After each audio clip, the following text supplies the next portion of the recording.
Good morning, students. Today I am going to revise History Chapter 6 Towns, Traders, and Craft Persons. Students, at first I am going to revise types of medieval towns. See, there were three types of medieval towns. They are administrative centers, temple towns and pilgrimage centers, commercial town or port town. Students, what are the types of medieval towns? Yes, there were three types of medieval towns. They are an administrative center, a temple town and pilgrimage centers, a commercial town or a port town. Moving on to understand administrative center. Students, what do you mean by administrative center? Yes, administrative center means a town from where the administration is carried on. Administrative center means, yes, a town from where the administration is carried on. For example, Tanjavur. Students, Tanjavur, the capital of the Cholas, emerged as an administrative center as well as a temple town. Students, do you know River Kaveri flows near this beautiful town? The famous Rajarajeshwara temple lies here. Rajarajeshwara temple was built by Rajaraja Chola. Rajarajeshwara temple was built by, yes, Rajaraja Chola. Students, as Tanjavur was an administrative center, kings held courts in the mandabas, which were parts of palaces, issuing orders to their subordinates. There are also barracks for the army. Students, what do you mean by administrative centers? Yes, a town from where the administration is carried on. Moving on to understand temple towns. Students, what do you mean by temple town? Yes, temple town means a town with a number of famous temples. Temple town means, yes, a town with a number of famous temples. Students, temple town represent a very important pattern of urbanization. Urbanization means the process by which cities develop. Students, here rulers built temples to demonstrate their devotion to various deities. Temple authorities used their wealth to finance trade and banking. Let us discuss about important temple towns. Students, important temple towns were Bilaswamin in Madhya Pradesh, Somnath in Gujarat, Kanjipuram and Madurai in Tamil Nadu, Tirupati in Andhra Pradesh. Important temple towns were Bilaswamin in Madhya Pradesh, Somnath in Gujarat, Kanjipuram and Madurai in Tamil Nadu, Tirupati in Andhra Pradesh. Students, what do you mean by temple town? Yes, a town with a number of famous temples. Temple town means, yes, a town with a number of famous temples. What do temple towns represent? Yes, temple towns represent a very important pattern of urbanization. Temple towns represent a very important pattern of urbanization. Students, do you know how did temple authorities use their wealth? Yes, temple authorities used their wealth to finance trade and banking. Students, there were numerous temple towns in different parts of the country. A classic example is Tanjavur. It was the capital of the Cholas, but was more famous for its temples. Tanjavur developed into a flourishing town largely because of its temples. Bilaswamin, Tirupati, Somnath, Kanjipuram, and Madurai were some other famous temple towns. Moving on to understand pilgrimage centers. Students, what do you mean by pilgrimage centers? Yes, pilgrimage centers means religious places where people go for pilgrimage. Pilgrimage centers means? Yes, religious places where people go for pilgrimage. Pilgrimage centers also developed into townships. For example, Vrindavan in Uttar Pradesh and Tiruvannamalai in Tamil Nadu.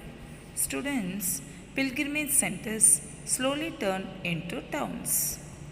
Students, in 12th century, Ajmer was the capital of the Chauhan kings. Later, it became the Suba headquarters under the Mughals. It provides an excellent example of religious coexistence. Students, do you know near Ajmer is a lake Pushkar which has attracted pilgrims from ancient times. Moving on to understand commercial or port town. Students, what do you mean by commercial town? Commercial town means a town which is the center of sale and purchase of commodities. Commercial town means, yes, a town which is the center of sale and purchase of commodities. Yes, a commercial town developed as a result of the products found in that region or because of its nearness to ports or major trade routes. Commercial and trading towns were of two types, inland trading towns and port towns. Students, what are the two types of commercial towns? Yes, the two types of commercial towns are inland trading towns and port towns. Students, Ahmedabad and Qasim Bazar were famous for cotton and silk textiles. At the same time, Kabul was a famous center of horse trade. Hampi, Masulipatinam, and Surat were some other towns involved in commercial activities. Students, can you tell what do you mean by commercial town? Yes, commercial town means a town which is the center of sale and purchase of commodities. What are the types of commercial town? Yes, commercial and trading towns were of two types. They are inland trading towns and port towns. Students, now I am going to revise functions of small towns. Students, in this topic we are going to discuss about various functions of small towns. Students, several small towns came to be seen in the subcontinent from the 8th century onwards. These towns usually had a mandapika or mandi where nearby villages came to sell their produce. Students, these towns also had market streets called hatta or hut, lined with shops. Hatta means, yes, market streets.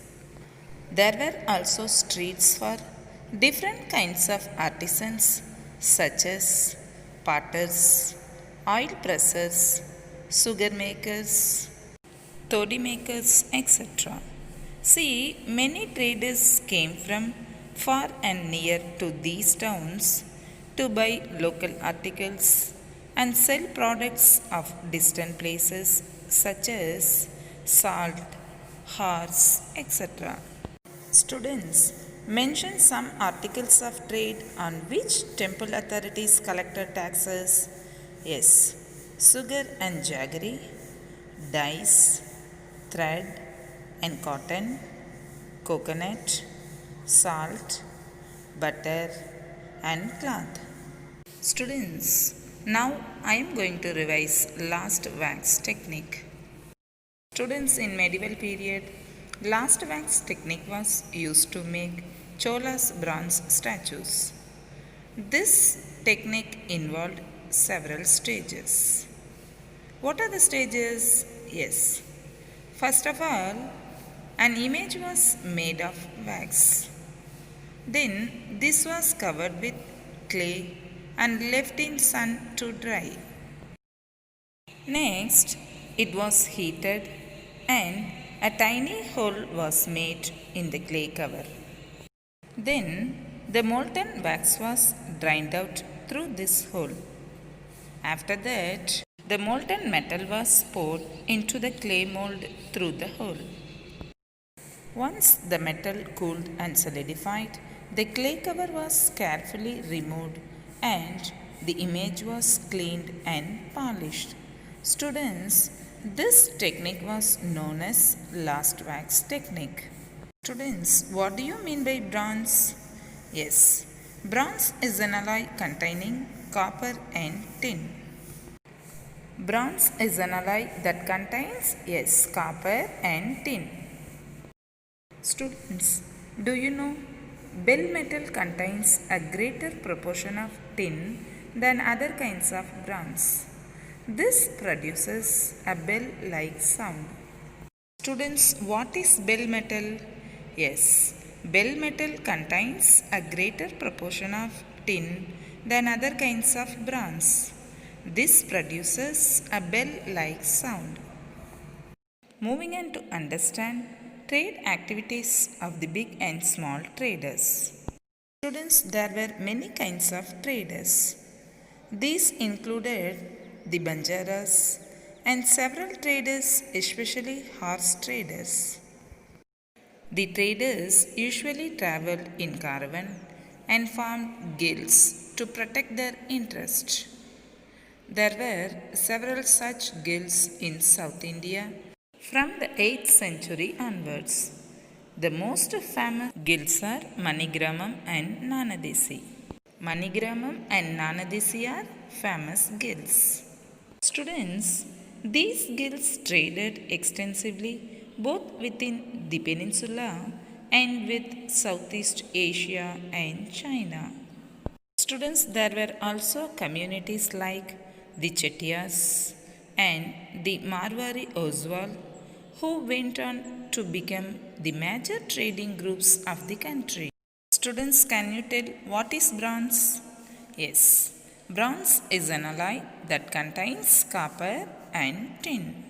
Students, the towns on the west coast were home to Arab, Persian, and Chinese. Gujarati traders traded extensively with the ports of the Red Sea, Persian Gulf, East Africa, Southeast Asia, and China.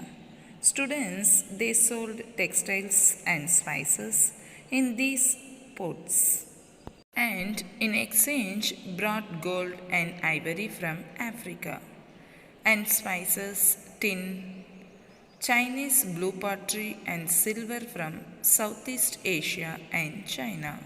Students, do you know the craftspersons of Bidar were so famed for their inlay work in copper and silver that it came to be called Bidri.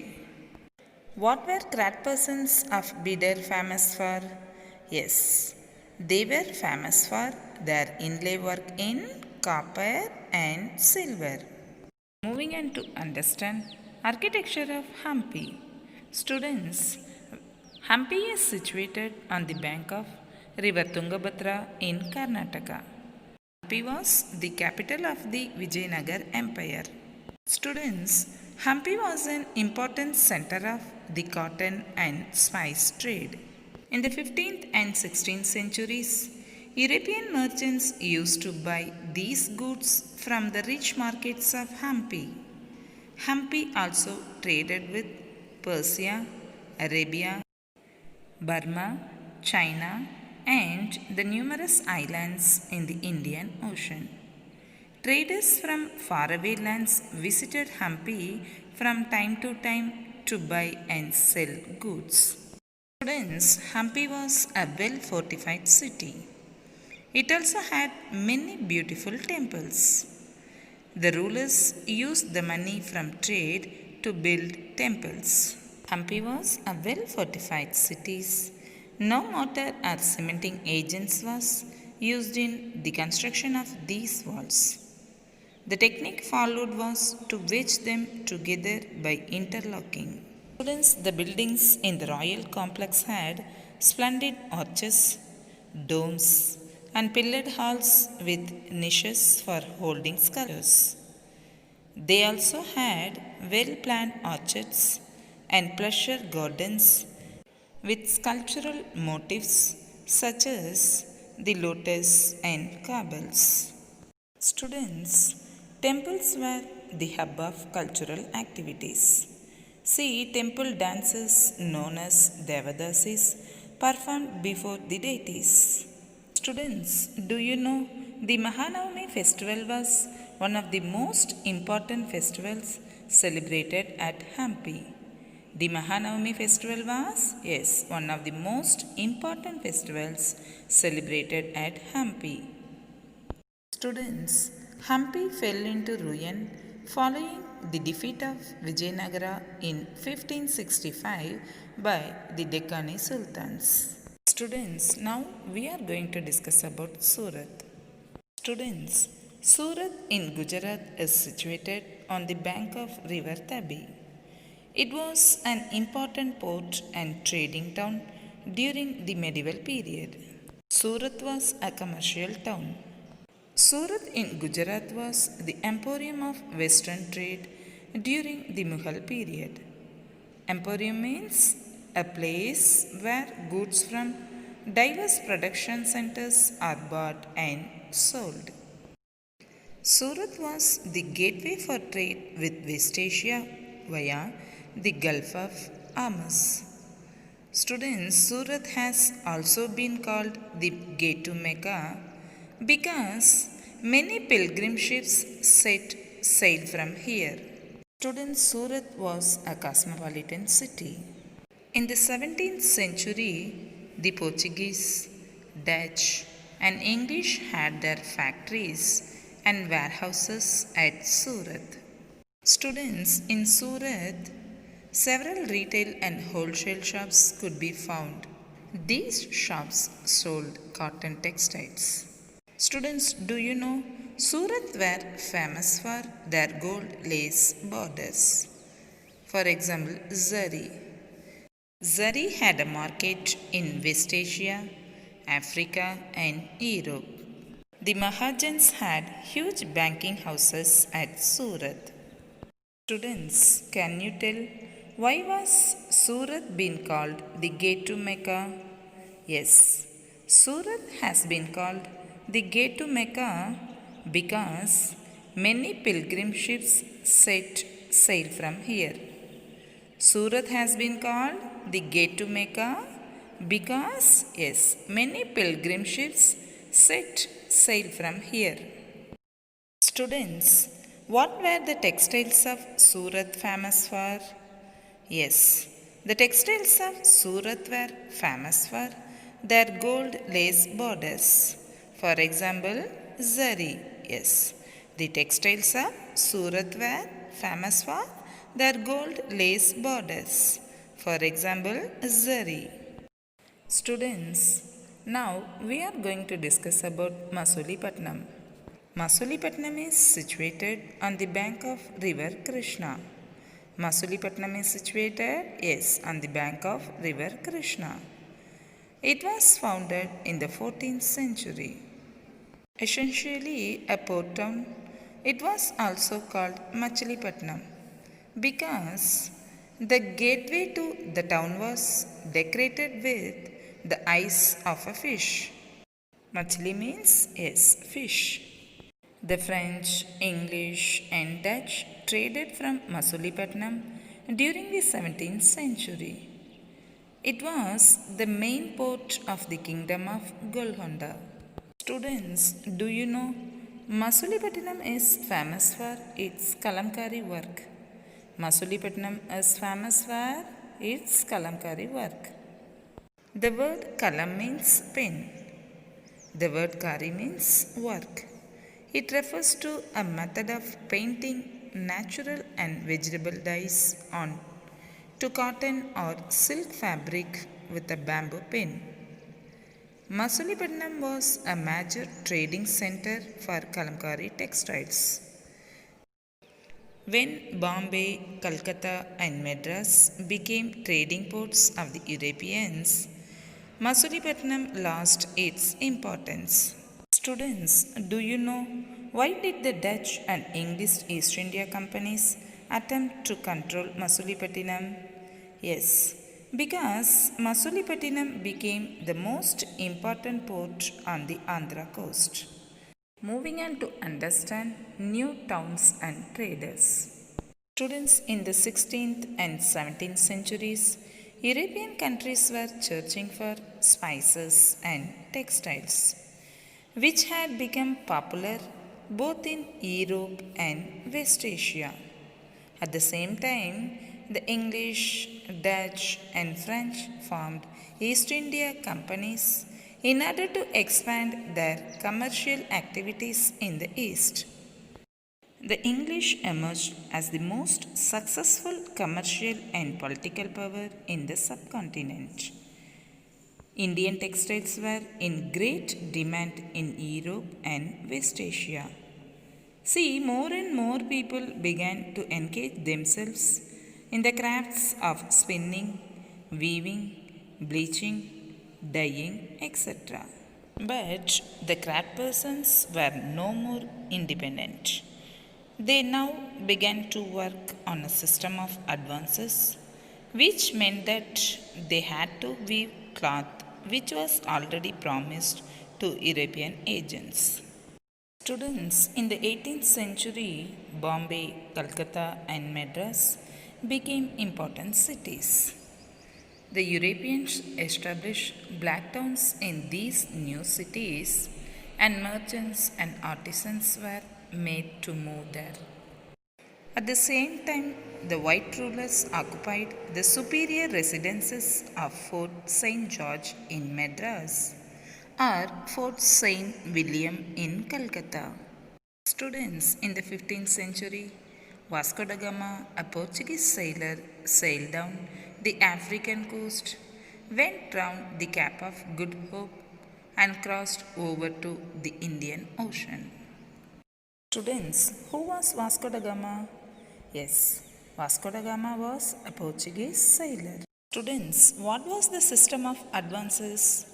Yes, under the system of advances, the weavers had to weave cloth which was already promised to European agents.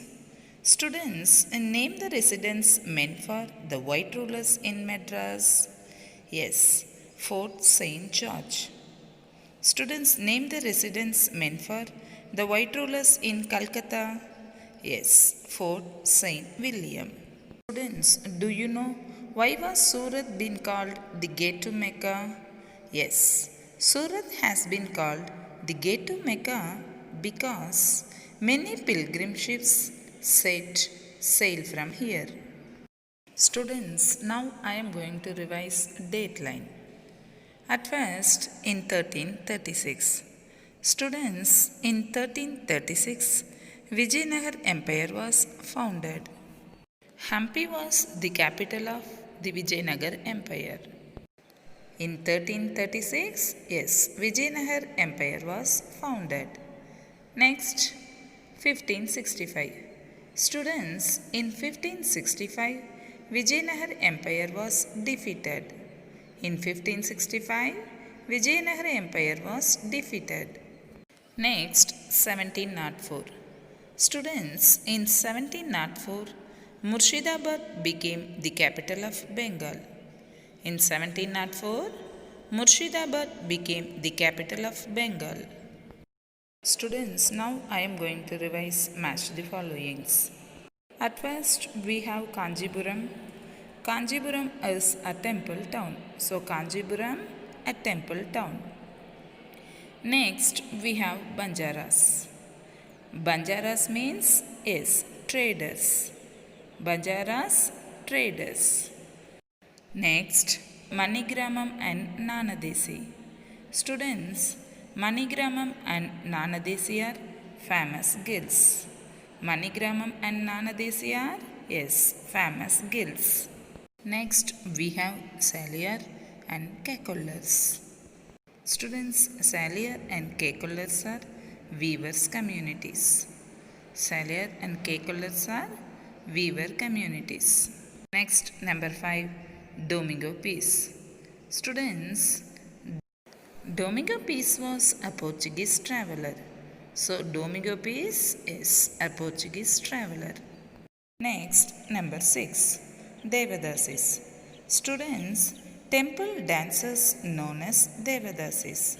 So, Devadasis, temple dances. Students, now question number 7, Fort William in Calcutta. Students, the white rulers occupied the superior residences of Fort St. William in Calcutta. So, Fort William in Calcutta, yes, white rulers lived here. The last one, Virbaksha. Virbaksha means is a form of Shiva. Virbaksha is a form of Shiva. Moving on to understand important terms. Students, what do you mean by administrative town? Yes, administrative town means a town from where the administration is carried on. Administrative town means a town from where the administration is carried on. Next, temple town. Temple town means a town with a number of famous temples. What do you mean by temple town? Yes, temple town means a town with a number of famous temples. Next, commercial town. Students, commercial town means a town which is the center of sale and purchase of commodities. Commercial town means a town which is the center of sale and purchase of commodities. At last, we have pilgrimage centers. Students, what do you mean by pilgrimage centers? Yes, pilgrimage centers means religious places where people go for pilgrimage. Pilgrimage centers means religious places where people go for pilgrimage. Students, do you know what do temple towns represent? Yes, temple towns represent a very important pattern of urbanization. Temple towns represent a very important pattern of urbanization. What is bronze? Yes, bronze is an alloy that contains copper and tin. Bronze is an alloy that contains copper and tin. Students, next I am going to revise very short answer type questions. At first, what is bell metal?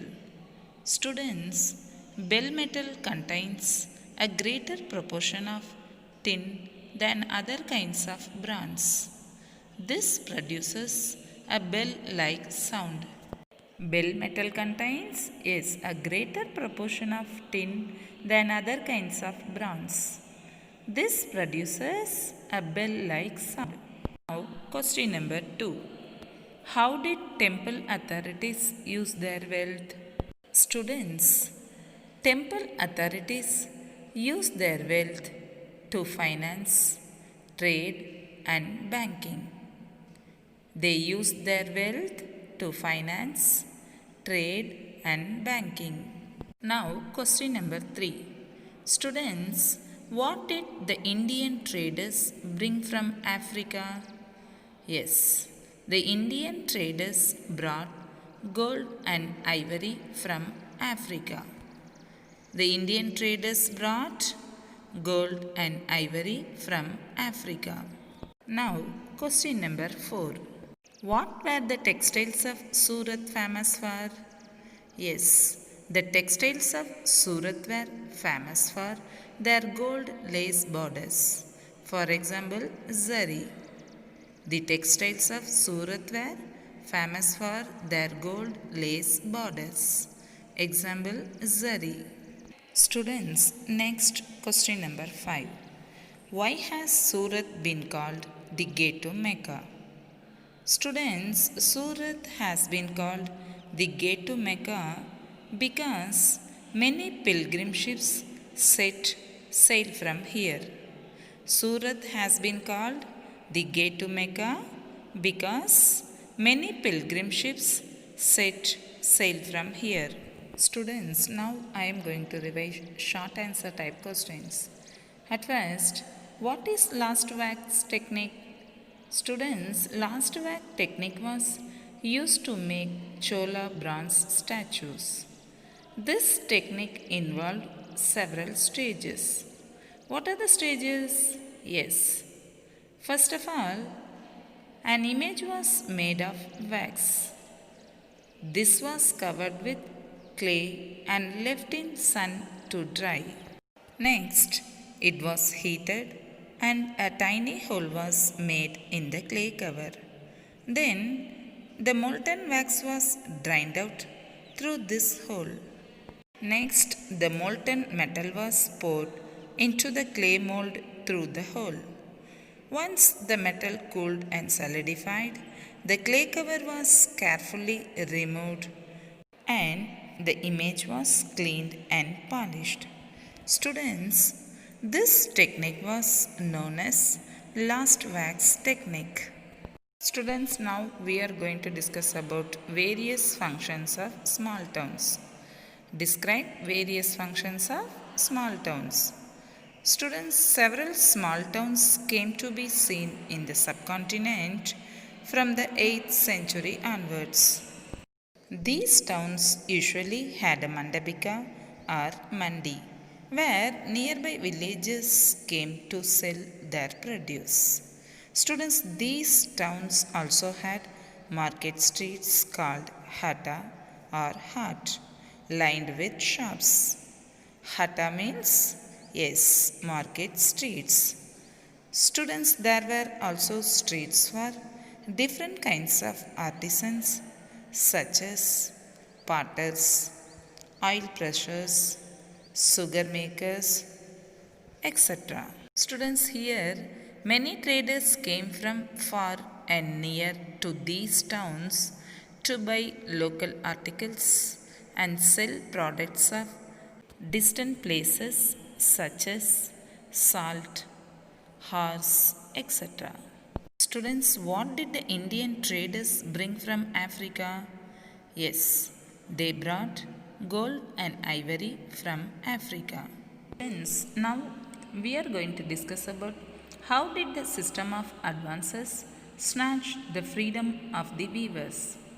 In this question, we are going to discuss about how did the Indian craftspersons lose their independence. Yes, students, the Indian textiles were in great demand in the European markets. As a result, the English began to make attempts to control the Indian craftspersons by appointing Indian traders as their agents. On that time, they introduced the system of advances under which the weavers had to weave cloth which was already promised to European agents. Students, weavers no longer had the liberty of selling their own cloth or weaving their own patterns. Instead, they had to reproduce the designs supplied to them by the company agents. Students, this system snatched the freedom of the Indian weavers. They began to be guided by someone else. Students, do you know what was the system of advances? Yes, under the system of advances, the weavers had to weave cloth which was already promised to European agents. Under the system of advances, yes, the weavers had to weave cloth which was already promised to European agents. Students, now I am going to revise question number 4. Describe the trade activities of the big and small traders. Students, in medieval period there were many kinds of traders. These included the Banjaras and several traders, especially horse traders. Students, the traders usually traveled in caravans and formed guilds to protect their interest. See, there were several such guilds in South India from the 8th century onwards. The most famous guilds are Manigramam and Nanadesi. The most famous guilds are, yes, Manigramam and Nanadesi. Students, These guilds traded extensively both within the peninsula and with Southeast Asia and China. There were also communities like the Chettiars and the Marwari Oswal who went on to become the major trading groups of the country. The major trading groups are Chettiars and Marwari Oswal. Students, they sold textiles and spices in these ports and in exchange brought gold and ivory from Africa and spices, tin, Chinese blue pottery and silver from Southeast Asia and China. At the same time, the towns on the west coast were home to Arab, Persian, and Chinese. Students, Indian spices and cloth sold in the Red Sea ports were bought by Italian traders and eventually reached European markets, fetching high profits. Students, name a few Indian spices which became an important part of European cooking. Yes, pepper, cinnamon, nutmeg, and dried ginger. Students, can you tell? Name the residence meant for the white rulers in Madras. Yes, Fort St. George. Okay. Name the residence meant for the white rulers in Calcutta. Yes, Fort St. William. Students, the white rulers occupied the superior residences of Fort St. George in Madras, Fort St. William in Calcutta. Mention some articles of trade on which temple authorities collected taxes. Yes, sugar and jaggery, dyes, thread, cotton, coconut, salt, butter, and cloth. Students, now I am going to revise long answer type questions. At first, describe Surat as a gateway to the West. Surat in Gujarat was the emporium of Western trade during the Mughal period. Surat was the gateway for trade with West Asia via the Gulf of Hormuz. Students, Surat has also been called the gate to Mecca because many pilgrim ships set sail from here. Surat was a cosmopolitan city. In the 17th century, the Portuguese, Dutch, and English had their factories and warehouses at Surat. Students, do you know several retail and wholesale shops could be found in Surat? These shops sold cotton textiles. Surat were famous for their gold lace borders. For example, Zari. Students, Zari had a market in West Asia, Africa, and Europe. The Mahajans had huge banking houses at Surat. Students, do you know why has Surat been called the gate to Mecca? Yes, Surat has been called the gate to Mecca because many pilgrim ships set sail from here. Surat has been called the gate to Mecca because, yes, many pilgrim ships set sail from here. Students, can you tell what were the textiles of Surat famous for? Yes, the textiles of Surat were famous for their gold lace borders. For example, yes, Zari. Students, Surat began to decline towards the end of the 17th century. Because of the decline of the Mughal Empire, Surat faced huge loss of markets and productivity. Students, the control of the sea routes went into the hands of Portuguese. Surat could not compete with Bombay, where the English East India Company shifted its headquarters in 1668. So, Surat began to decline towards the end of the 17th century. Thank you.